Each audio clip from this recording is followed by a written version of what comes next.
Hey everybody, a little bit of a different thing today. I'm going to do this podcast and I'm going to talk about hegemony. Now, I have had this thing sitting on my game table for a little over a week now. I've played the game numerous times. I've played it at all the different player counts. I played with some of the expansion stuff. I played the base game. Played multiple times, and I am having a really hard time trying to talk about this game. I really want to talk about this game. I'm not actually sure how much I like the game. I do like it quite a bit, but I have some problems with it, and none of these problems are really things that I think like I'm trying to, warn people away from the game or anything like that, because I want to do the opposite of that. I want people to try the game if they haven't already tried it, and I want them to check it out. But it's kind of one of those things where, if you've watched the channel or listened to the podcast or anything like that, I usually just do videos on things that I enjoy. And in things that I don't really care for, I kind of stick them in a podcast episode here and there just to kind of cover some of the other games that I've played that didn't quite, it wasn't necessarily that they're all a bad game, although I've talked about games that I think are bad games. But I've talked about games that are just like, this okay, we kind of missed the mark for me here and there. And that's kind of what goes into the podcast. And I've been really kind of debating what to do with hegemony. Now, if you're not familiar with hegemony, I'll just explain it here in like 1 minute. It's a 1 to 4 player game.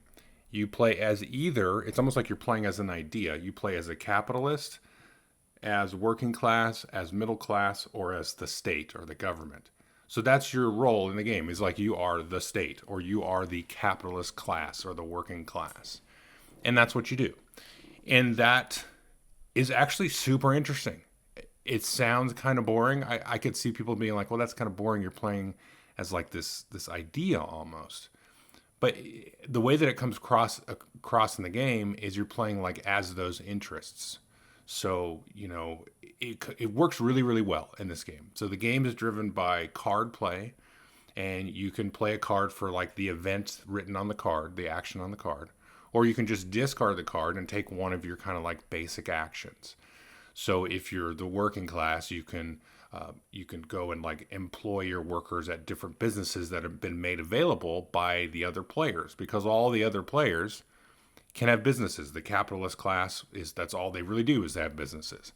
The middle class is kind of like a combination of the working class and the capitalist class, because they can have their own business and they have their own workers, and they can send their workers to the businesses of their own or to the capitalist businesses. And the state or the government have their own businesses. They've got public universities and all kinds of other different things. And these are all represented by cards on the board, and you got little worker meeple type things that you can send out. So you play the game over 5 rounds, and everybody's got, I think, a hand of 7 cards, and then you play 5 of them and you keep the others and then draw new cards for the new round. And there's a good, interesting decision space about, okay, do I play this card because it's kind of like a more effective, basic action with maybe some pros and cons or some drawbacks or something like that. Or maybe it's just not, the right time to do this. So I'm just going to, now I have a decision here to discard this card, which I know could be super useful at some point. But, it's not guaranteed that the extra effects of the card will be useful. So all of like that part of the game really is very interesting. Like if you've played, I don't know, like a Twilight Struggle or, maybe like a Dune Imperium or something, you've got that kind of hand management stuff of, do I play the card for this or discard it for that, and that kind of thing going on. And then you've got this other kind of like economic engine going on underneath. Nothing like Twilight Struggle or Dune Imperium, but that sort of similar game loop in a way is kind of there. And then everybody scores differently, right? So if you're putting businesses out as the capitalist, you're trying to put them out. You're trying to, set wages as low as possible, because each of the businesses, you can kind of move the wages back and forth based on different restrictions in the game. And they're trying to just generate a bunch of money, and then you collect all that money at the end of the round, and then you move it to like your treasury. I forget the actual word for it, but you put it in your your capital, because you collect money like during the round, then you move it from your revenue to your capital, and then you get taxed on that, of course. But And that's kind of what you're doing. You're just going to score points on that. Whereas the middle class and the working class, they will kind of score based on their sort of prosperity, because as you get some money on that side, you're going to buy healthcare, you're going to buy education tokens that you can then spend to kind of like increase your population or upgrade your population. When you do that, you score some prosperity points. But the middle class also will score some points for their businesses at the end of the round. And the state, it works even differently. They can do different actions in the game that will give them kind of like favor with all three other classes. And there's a little sort of favor track. The game calls it a legitimacy track. And you move up one space on three different tracks, one for each of the other factions. And then you score like your lowest two combined. And then after everybody scores, they kind of like reduce, what they were scoring. So the state will actually have to lower the legitimacy score, the prosperity score of the working class and middle class will get lowered. The middle class will actually drop a little bit faster, and you've got to kind of build them back up. And that's kind of like your core like action round of the game. But very importantly, after the action round, you're going to have this election phase. And so there's different colored cubes for the different factions. And you can take actions to put more of your cubes in and that kind of stuff. And there's this, on the board, there's this like little grid of electoral type of issues. And so you can take an action to say, we're going to have a vote on this, so we're going to move that left or right. I think it's a 3x3 grid. So there's some others on the side too, and so you're moving stuff either left or right in its particular row. So you've got 3 rows of 3. And depending on what the issue involves, the working class might want it on the left, or the capitalist class might want that issue on the right. And when you move that, when you have a vote, that's going to affect a whole lot of different things on the board. So the amount of like new workers that come into play, the way the taxes are levied at the end of the round, that kind of stuff, or the amount of like business deals available to the capitalist class, and all these kinds of things. So all of your worker placement kind of stuff, your action-y kind of things where you're either giving money or paying money or putting workers out or building businesses and then consuming some workers, all of that really revolves around this election phase. And there's these purple cubes, which don't match any of the different player colors. Those are influence cubes. And so like the state can be giving those out, or the state can even sell those.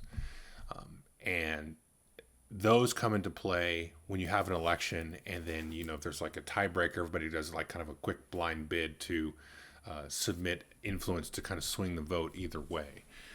So everything is really revolving around that election phase. And that's also very, very unique and interesting as well, to see how that kind of works. And then of course you also pay taxes and stuff like that at the end. And the game comes with, and it's really crazy because it like feels like you're doing your real taxes almost, but I don't want that to scare people away, because the game, in praise of the game, there's a ton of different player aids. Each faction has like a huge player aid and then like a little mini player aid. And once you kind of get to know the game, you don't really need the big one anymore, just the little one to kind of give you a reference of like, oh, what are the actions I could do? Oh yeah, I could do that. But they also help you pay your taxes. So it makes it very easy to look at, because when you pay your taxes, you're like, okay, where is this particular issue on the election track? What's the tax rate? Okay, how many buildings do I have, or how many workers do I have? What's my population? What's my revenue? And it kind of varies based on the players. And then you just do a quick calculation, and then you pay your taxes. And of course, the taxes always go into the state player. So that's kind of where they get some of their income. And they can even throw in like I think I'm making this up a little bit, but there's a card that does this. I don't know if it's a VAT tax or something, but it's a card you can just go tax everybody in the middle of the round. And then you, of course, lower your legitimacy with all the factions, because nobody wants that. So that's kind of how the game works there.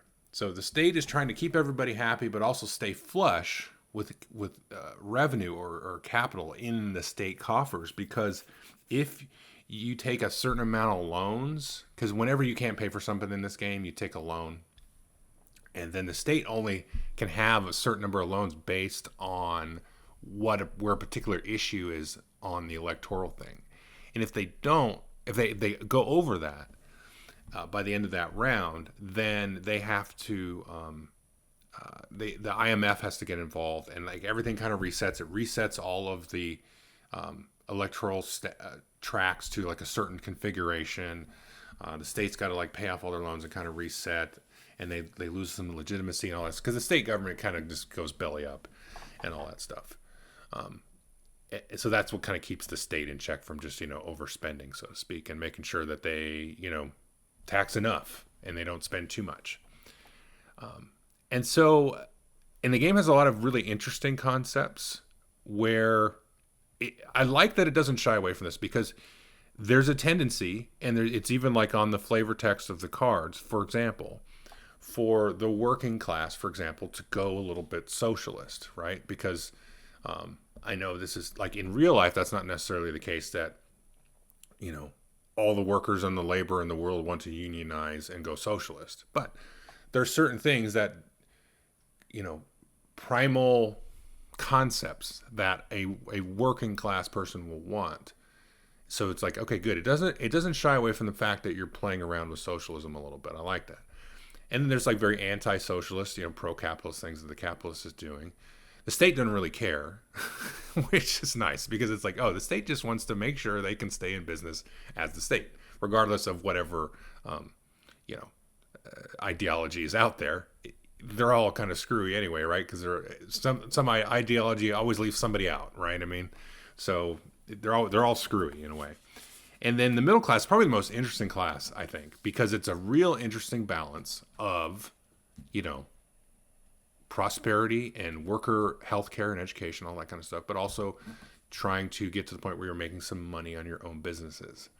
So it has a real good dichotomy. And I think, and this is kind of part of where the problem starts to appear, is that I think for my money, the middle class and maybe the state is probably almost like the most interesting, factions to play, whereas the capitalists and the working class is not as interesting, because you kind of have like a somewhat of a direct path to how you can get things done.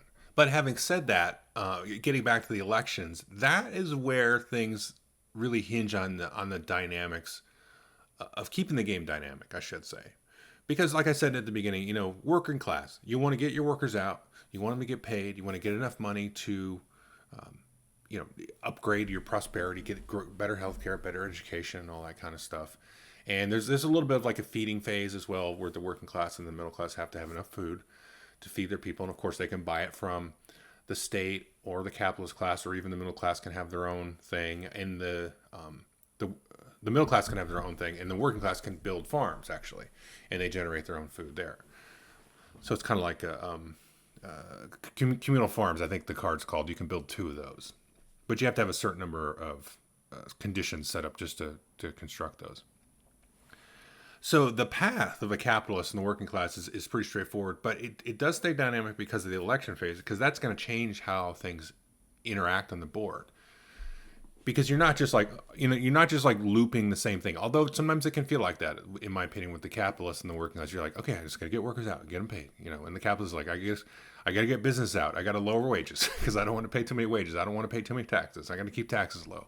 I just want businesses, and I want to automate those businesses, because there's ways to automate that. You can put out a card that doesn't require workers.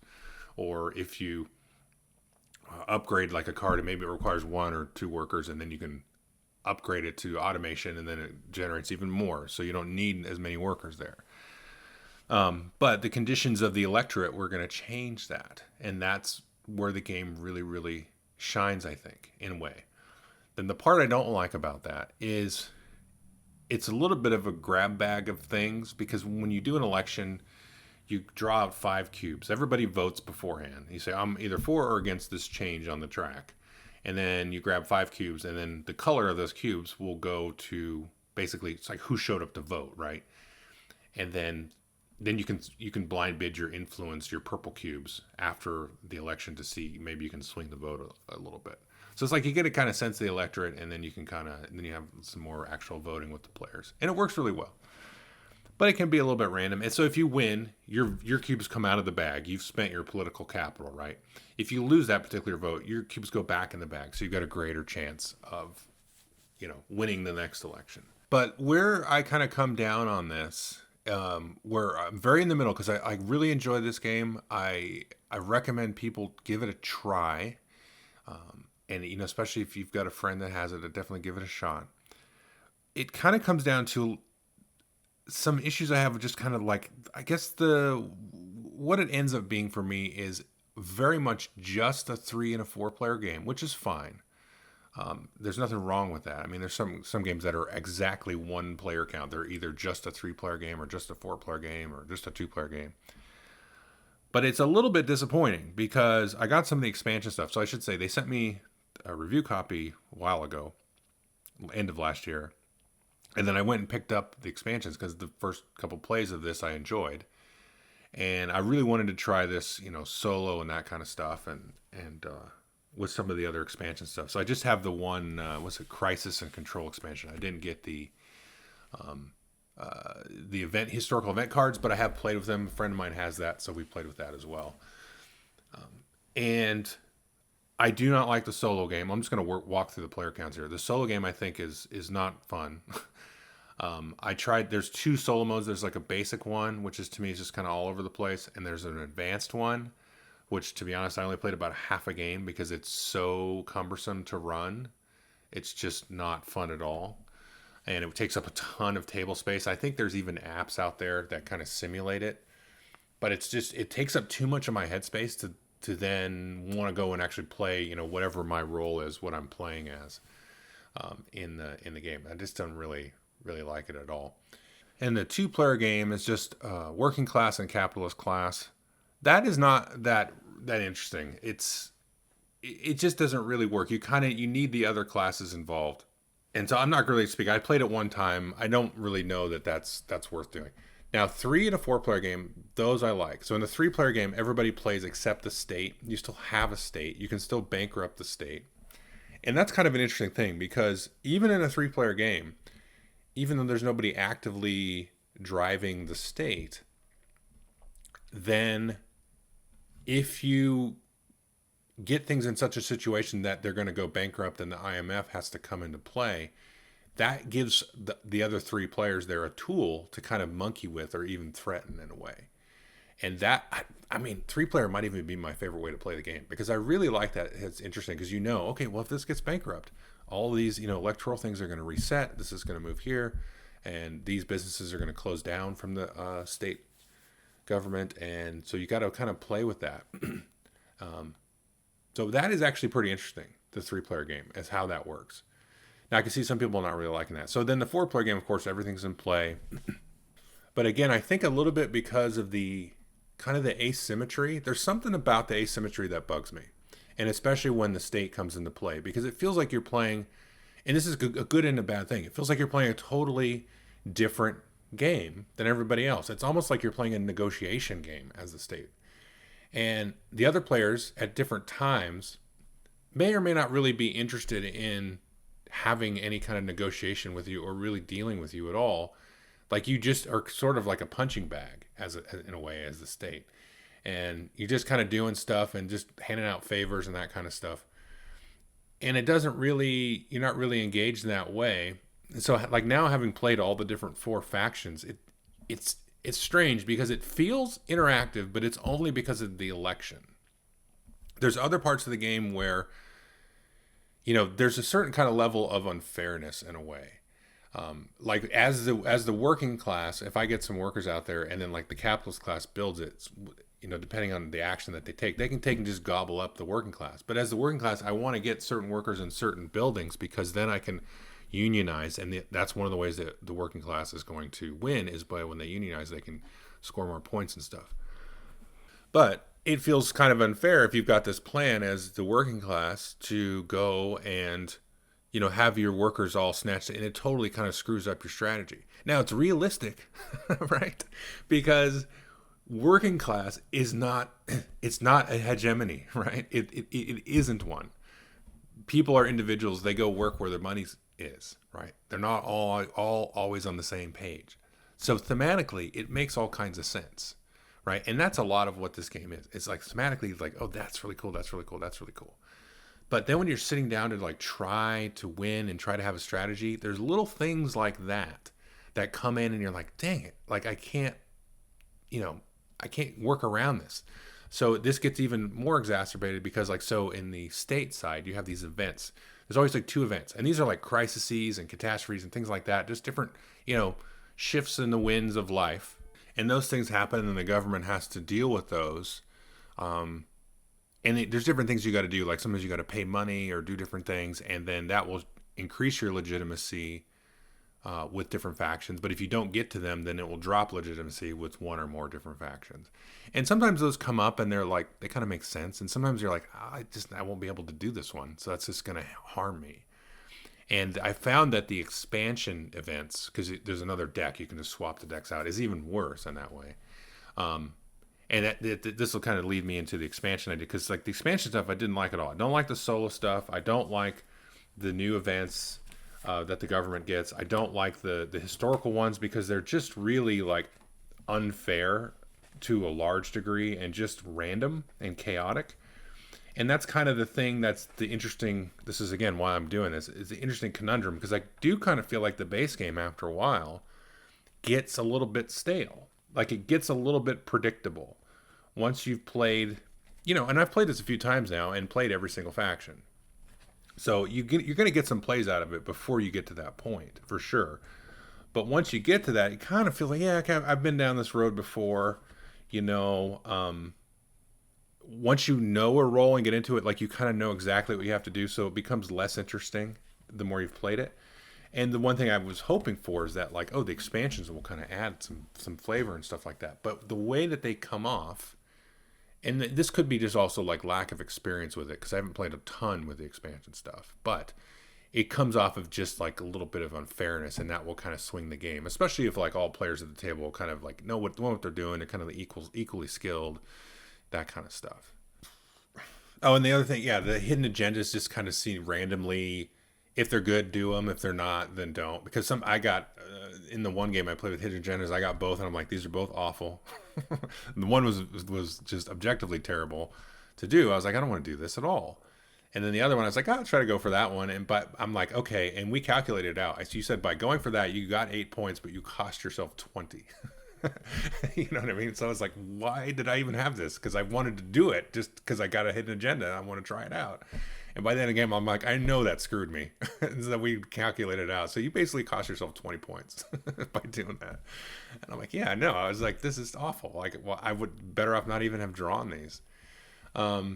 But somebody else did one, and it was like, yeah, it just happened to work, and it was like an extra 8 points for them. And I was like, that sucks, because it just kind of worked out. And so the expansions, I would definitely just stay away from all of those and just play with the base game.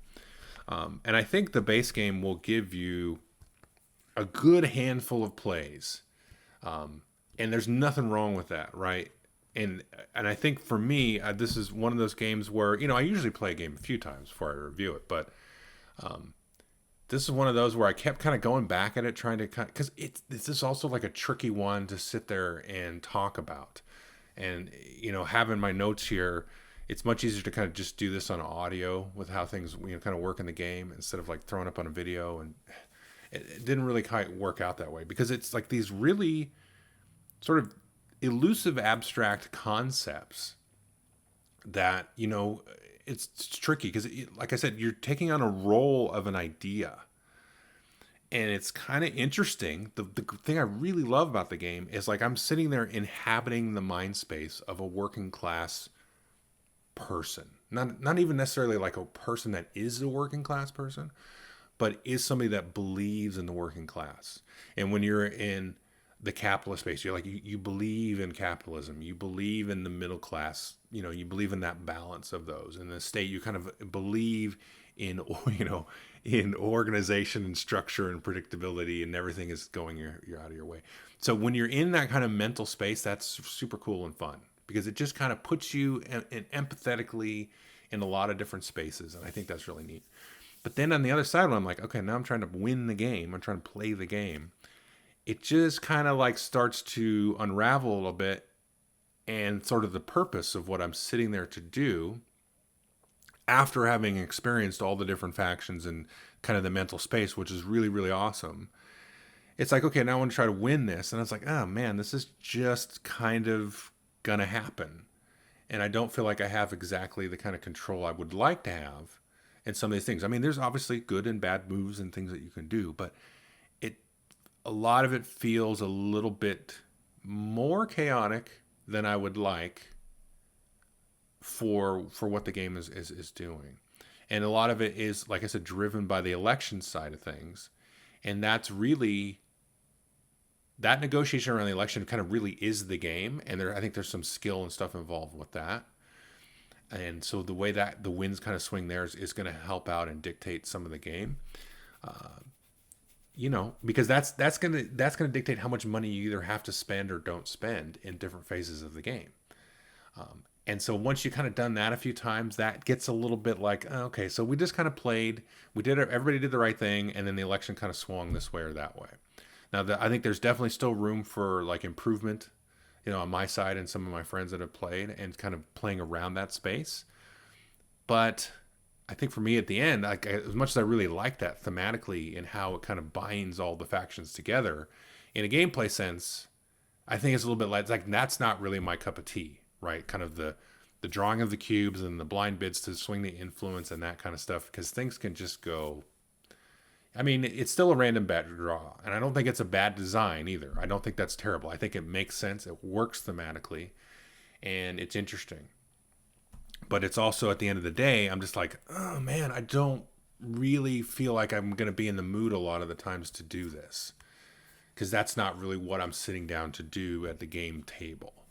But I think, my group is mostly positive on it, like I am. I think they're probably even a little bit more positive on it. Not everybody. I mean, there's another fellow in the group. He's probably right in the same space that I am. We've talked about it a little bit. And yeah, so it's just going to be kind of find that tricky fit and that tricky niche. But I think it's worth experiencing. I think it's worth people trying it and taking a look at it. I would avoid the expansions. That's my only real recommendation. Just play the base game. I think you're fine. And play it with 3 or 4 players. 3's good. It's nice to have the state in there. But again, the state feels sort of, I don't know. I'm not sure. The state is my least favorite faction. It should be my most favorite. Like thematically, it's interesting. But the best faction is probably the middle class. But then it's nice because you've got that 3-pronged thing. You've got the capitalists and the working class, and the middle class kind of like in the middle. And so that dynamic's really, really cool. And then you can kind of, and you can just all beat up on the state, because if there's no player there, then you can just, manipulate it like your heart's content. And like I said, 3-player might be my favorite player count because of that. And there's no person there to like having a bad time, in the game. It's just some voiceless entity there. Anyway, so I just wanted to kind of share some of my thoughts on this. It's been sitting there. I've been like, I got to do something about this because it's just bugging me. I've got some other games to review and stuff, and this one I can't just let this one sit. It's been bothering me, honestly, figuring out like how to talk about this game. So hopefully this kind of just overall kind of broad conversation is helpful to somebody, helpful to me to get it off of my chest. But anyway, that's a little bit of Hegemony. So hopefully folks found this useful. Thanks.